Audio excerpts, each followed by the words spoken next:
The gauntlet of Pac-12 play continues for Oregon State. Play action for Browning, and he gets wrapped up and goes down. After back-to-back games against ranked foes, the Beavs once again hit the road for a clash with top 15 USC. Darnold on the rollout, wide open, Burnett, easy touchdown, USC. The 14th ranked Trojans are licking their wounds after their first loss of the season at Washington State. Clean to Darnold, who lost the football? Washington State upsets USC. While the Beavs have an upset in mind after first half where the defense shined against number 6 Washington and the offense put together a 10-play, 74-yard touchdown drive to finish the game and build on moving forward. Tyner into the end zone. Beavers get on the board. Coach Gary Anderson joins us to break it all down. Beavers Inside the Huddle starts now. Everybody be a playmaker today. Let's go play, guys. Here we go. He goes toward the back of the end zone. Touchdown, Beavers! Inside the Huddle is brought to you by your local Carrier heating and air conditioning dealer. Carrier, turn to the experts. There is a shot of Reser Stadium as the Beavs will close the doors for a short week and then head down to USC to take on the Trojans. Welcome in to our brand new Beavers Inside the Huddle studio along with Steve Priest. I'm Dusty Hara. Thank you for being with us. Coach Gary Anderson will join us in just a few short minutes. But Steve, let's take a look back at the week that was Oregon State's 42-7 loss to the Washington Huskies with your keys to the game. Well, you know, I said that they needed to get the ball to their playmakers, and Seth Collins, I think, had 3 balls. Nothing down the field, and that really hurt the Beavs. They didn't have time to throw down the field. They modified their setups and their formations a bit. So in addition to that, you know, their other playmakers weren't there either. They lose Noah Togiai, who's the guy who's supposed to do a lot, and he gets hurt in practice, so he's never on the field. Hodgins doesn't play much with changes in formation. So just so many things happened that key didn't work. In the second half, the Beavers in the first half held this Washington team really well with the keys that I had in not allowing big plays and no long runs. But after that, wow, they broke loose in the second half, as we just saw on all that tape. It was a very good team, and that's what happens when you get a good football team and a good quarterback who has the ability to call. The Beavers did shut out the punt game. That was the good part. They took Pettis. Nick Perebski had the kind of year or kind of game that Gary Anderson's been talking about, and he was a weapon in that football game. No doubt about it, and kept it out of one of the most dangerous return men in all of the country's hands. Historically, the NCAA's leader in all-time punt returns for touchdowns. All right, let's take a look at the good and the bad that was in that game. The good has to be that first half defense. I mean, Oregon State in that first half allowing only 7 points and getting 3 sacks were huge for a second straight week. Yeah, I agree with you. And remember, that 194 yards total yardage in the first half, there was 98 out of that in the first 6 minutes. So, you know, that first drive, Washington went right down the field, but the Beavs put great pressure. There you see Manasseh Ungalo. He had a good game. The Beavers really put pressure on people. You see it all the way. The front 7 has played very good football in a couple of first halves of late. In fact, for the season, 4 times they've had good first half. And something to build on from that is contrasting styles, too. Washington State, which is the air raid, wants to get out of the quarterback's hands very quickly. Washington, more of a traditional attack that'll come downhill at you. That's a bright spot for Oregon State, is that they've been so effective in the front 7. Oh, I think so, too. And the problem they're having right now, or a bit of their problem, is they gamble to some degree in the first half. They set up defenses to stop the strengths, which is what you do in football. And then the adjustments the other team makes at half catch up to the Beavs before the Beavs then come back and catch up again. All right, from the good to the bad, the running game struggled to get off the ground against the Washington Huskies. But you look at the average yards per carry, not bad, but when you're playing from behind, it's tough to get those guys going, except for Ryan Nall with only 9 carries in that 2.0 average. Well, Ryan got hurt, we know that, but 9 for 18 is not Ryan Nall's style. The Beavers played a lot of 2-back set, trying to confuse, if you will, give themselves some other opportunities. They tried some different plays. They tried to cut back right there, but just no luck. You see Art Pierce, he makes a couple of good runs himself, but then he got hurt as well. And the best they got out of their backs was at the end of the game. And Thomas Tyner came in and averaged 6 yards a carry, marched right down the field. But unfortunately, that was against the second unit by then. Well, we'll hear from head coach Gary Anderson as he joins us to talk about the week against the Huskies and look forward to this week's matchup with the USC Trojans. Beavers Inside the Huddle rolls on. We welcome in Coach Gary Anderson joining us live from Corvallis. How you doing this evening, Coach? I'm doing good. How are you guys? We're great, Coach. I got to ask the question. That was, to me, as good a defense as I've seen in a long time last week with Washington. Held us under a couple hundred yards, but they did it without loading the box. They just lined up and played old-fashioned football. Is that the best defense we'll see this year? Oh, boy. That's a good question. I haven't seen all those Pac-12 guys yet on film. I haven't crossed paths with all of them, but they are very talented, and you are right. They're clean and simple with very gifted players all the way across the board. So I don't know if they're the best of the best, but in my opinion, that has to be one of the best defenses that I've seen since I've been in this league. And also I would say that, you know, I've been fortunate to be around some very talented defenses, and a lot of those guys would be elite players on those defenses of the past also. You know, Coach, your defense played very well in the first half where you look at 7-0 at the break. You're playing with them very evenly. Your front seven has played very well. Steve and I were talking about this in 2 back-to-back games with contrasting styles of offensively. You've got to be happy with the development that your front seven defensively has made over the last handful of weeks. Can you talk about where those guys maybe have grown the most?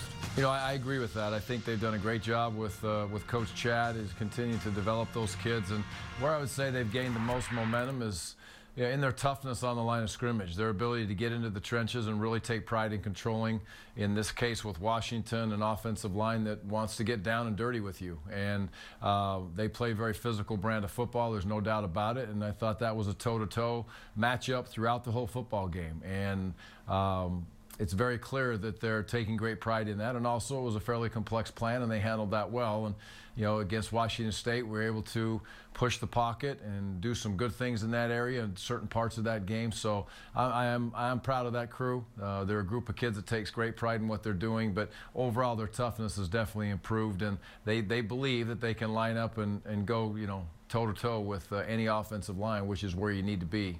For sure. Coach Darryl Garrettson, his first start of the season last week, not big numbers, but he threw it 50%. There just wasn't much there with this Washington defense. Tell us how he played, how he graded out, and what we might expect different this week. Will we see more of him running the football, for instance? Well, Washington did a great job of taking him away in the run game, and their offense is built to do those, or excuse me, their defense is built to do those things on the edges because they rely on those big kids in the middle to take away the A-gaps and the B-gaps. And they did take him away as far as with his feet, and I believed he was going to get out on a couple of passes in those scenarios where he's going to tuck the ball and scramble, but that didn't really show itself either. So the key moving forward is to give him more opportunities. We have some really good receivers, and Isaiah and Jordan and Seth, and you put Noah in the mix, and we have backs that can catch the ball in the backfield. So if we're going to move forward as an offense, we have to be able to throw the ball down the field to loosen up the box, and that is the bottom line. And Darryl had some drop balls, but that's going to take place. Darryl's never going to point fingers. He's never going to throw his arms up in the air and say, woe is me. He'll keep on battling and fighting. He's a veteran, and he's excited about another opportunity to compete against a good defense this week in SC. But we expect him to get better, and the supporting cast around him to get better. It has to, because the results that we had against Washington, you could play those guys many times in a row and not really have an opportunity to win. We just have to find a way to be more productive, and that's all of us. I'm not pointing fingers at anybody. I'm pointing a finger right in my own face, I guess, and I gotta do what I can to get those coaches where they need to be to give the kids an opportunity to be able to succeed, and we're all involved in that. You know, you were mentioning the playmakers in the offense getting the ball in their hands. Some notable injuries happening in that Washington game. Ryan Nall goes down with an ankle. Artavis Pierce with that head over heels landing on his lower back. And then Noah Togiai, we didn't see him. He warmed up, and then he ended up not playing. Are we expectation to get those guys back heading down to SC this weekend? Well, I hope so. You know, we're still moving through the week here, obviously, and I would hope that we could get Noah back. Noah was a game-time decision, and obviously the trainers didn't feel that he was prepared to be able to go out and play, which is their job, and so we respect their opinion when it comes to that. So Noah was unable to be in the football game, and we'll see with AP and Null as we continue to move through the week. We have other good backs also. We want AP, we want Ryan, there's no doubt about it, but if the next man's up in that situation, they'll be ready to go. So we'll see where it rolls as we get closer to the game. All right, we're just getting underway here on Inside the Huddle with Coach Anderson, as we will talk a little bit about that trip down to LA and USC coming up next. This is Beavers Inside the Huddle. And welcome back into Beavers Inside the Huddle. Coach Anderson joining us down in Corvallis as we move on and take a look forward to this week's game against USC. Coach, you're depending on these young kids more and more. I mean, Isaiah Hodgins, David Morris is playing well. Isaiah Dunn played a lot this week. Kessie Ahoy. Talk about the young guys and how they've come together so early in the season. Well, when we recruit young players, we challenge them to get themselves ready once they sign and work hard to be able to try to get some of the scheme in their minds as they go through the last part of their high school career and they get here in the summer and develop themselves physically and develop themselves mentally. And those are some examples of some young men that did that. They've done a nice job of getting themselves in a position to be able to play, some out of necessity, but that's where we are, and it'll be great to see them get out there and compete. But I thought they've all competed at a very high level. They're mentally ready, which is so important when you look at these freshmen. Their ability to walk in there physically is obviously very important, but their ability to walk in there mentally is just as important. And those kids that you mentioned are up to the challenge. They're excited about it. They know it's a great opportunity for themselves. And you mentioned that challenge, the potential #1 overall pick in the NFL draft coming up next spring is going to be on the opposite side, and Sam Darnold. What pops off the page when you see number 14 at USC, and what kind of challenge does he pose to your defense that's unique? Well, he has tremendous belief in his arm. He believes he can make all the throws, cross the hashes, all the way across the field, down the middle. He has really a unique ability, in my opinion, to see people late down the middle of the field in the second area of the zones. And he rifles that ball in there in some very small areas. He's a good athlete, a very good scrambler. He's got good speed, and he's big. So I think he's definitely an NFL quarterback, and I'm no guru when it comes to quarterbacks, but in my opinion, he's very special, like a lot of guys in this league.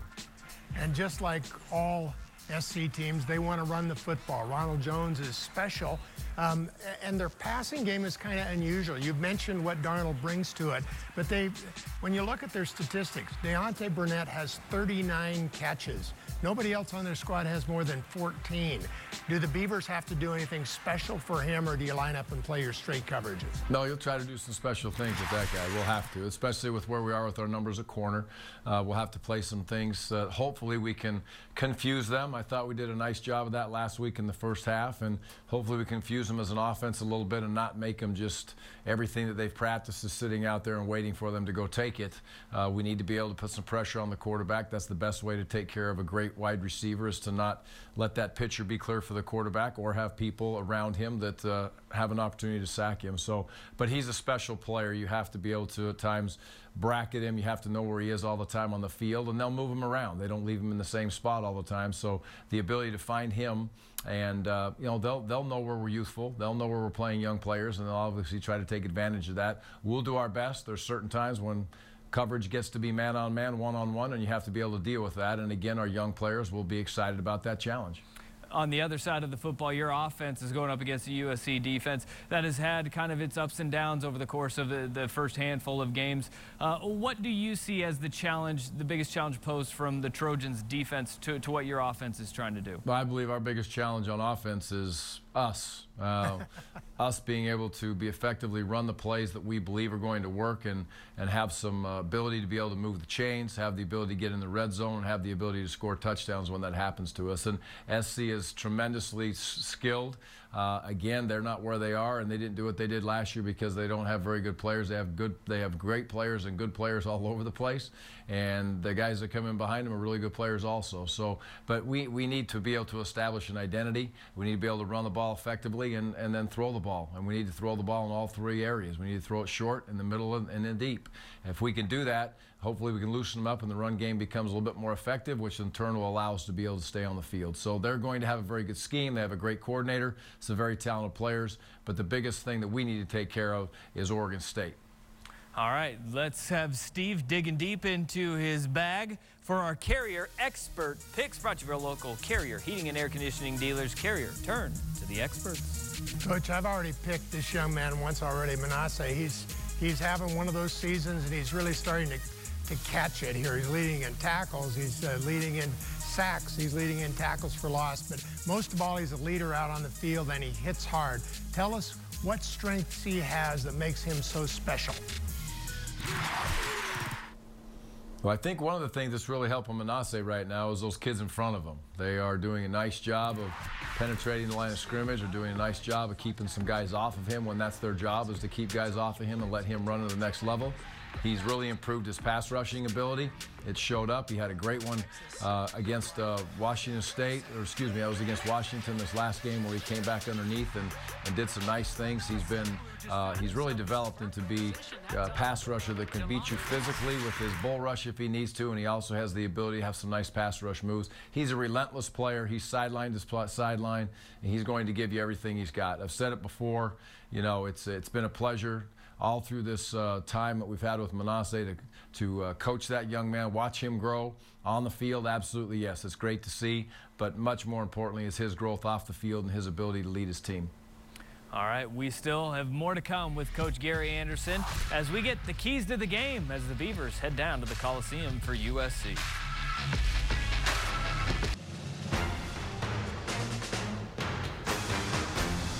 Well, there it is, the Coliseum. That's going to be the site of Saturday's tilt between the Beavs and USC. A 1 o'clock kick as we head back down to Corvallis to talk with Coach Gary Anderson. Coach, keys to the game for this one as you guys head down to Los Angeles for USC. Well, the biggest key for me in this game is very similar to what it was last week and the week before. And the week before, quite frankly, is we have got to find a way as a football team to play all three phases for 4 quarters. And if we can do that, we'll have an opportunity to be right there with every team that we play. But we have not been able to do that and consistently be able to handle that throughout a whole game. That is absolutely the key to the game. I thought last week our special teams played very well. We played a good half on defense, and we didn't play well enough on offense. And so you're not going to beat or even be in the game with good football teams if that's the product that you have out there. And ultimately, that is our job, is to make sure that we put the product out there that allows the kids and the team to be able to win and make Beaver Nation happy and proud. So that's what we're working for. That's what we're expecting to have happen. Full team effort. Coach, good luck down at USC. Thank you for your time this evening. Thanks a million, Coach. Appreciate it, guys. Have a great week. Go Beavs. Go Beavs. All right, here's a look at the Beavs program that we have for you right here on NBC Sports Northwest. Go Beavs every Friday, 9 p.m. Talking Beavers Wednesdays at 7, then Inside the Huddle Thursdays at 9, even though this one isn't at 9 because Blazers coming up next. All right, now it's time, though, for your keys to the game, brought to you by your Northwest Honda dealer. Stop by your local Northwest Honda dealer or visit us online today at northwesthondadealers.com. All right, Steve, what do you got for our keys to the game? Well, I obviously was with Coach Anderson sometime this week. Play 60 minutes. That's what my first thought is. That, you know, since coaches have been coaching, you got to play the full game. Gary touched on it. I don't think is enough, or I don't need to say anything more about it. The Beavers got to play a full game. Defense, we've also talked about this. You got to stop the run. This is SC. You make them throw the football, and you pressure. You bring different people from different places. That gives you an opportunity to cause something crazy to happen on defense. Offensively, again, you got to mix up your plays. You got to have the run. You got to have the pass. Hopefully the Beavers will have people back that they can do both. And last but not least, third downs, the Beavs have got to get that percentage up. Got to get it close to 50% against a good SC team to keep the ball. All right. We're not that far off on this, but offensively for me, if I look at it, you got to run the ball for 200 yards on the ground. Beavs haven't done that so far yet this year, and this is a banged-up USC team that they're going up against. Winning on third down. If there is one advantage that the Beavs defense has over this USC offense, they haven't been great on third down, and the Beavs defense has been slowly climbing, steadily getting better and better on third down opportunities, and then Hey, I'm going for it third straight week. Score on special teams. That is going to be a big one. If you want to have an upset, you want to change the fortunes of a game, scoring on special teams is a great way to do it. I agree with you. I think the Beavs have to have something happen, special teams, maybe a pick for a touchdown. Something has to happen to beat a team that's ranked number 14 in the country. Yep. All right. Well, the Beavs and USC this Saturday at USC. The schedule, it doesn't get easier when you're in the Pac-12. It is Colorado after that, where it'll be the 50th anniversary of the Giant Killers team, the 1967 team. Yeah, pretty exciting. We have 37, 38 guys coming back for that. And then Stanford in Research Stadium on a Thursday night. And then you get at Cal, at Arizona, and Arizona State before the Civil War. I mean, this is, you'll be hard-pressed to find a stretch of games tougher across the country than what the Beavs are going through right now, starting with that Washington State and going through this one, Colorado, Stanford. Yeah, nobody in the country really has had a tougher three-game stint than this. The number 9 strength of schedule in the country for the Beavs, and they need to get through these games, get well again, and win some football games. We'll see you next Thursday. This has been Beavers Inside the Huddle.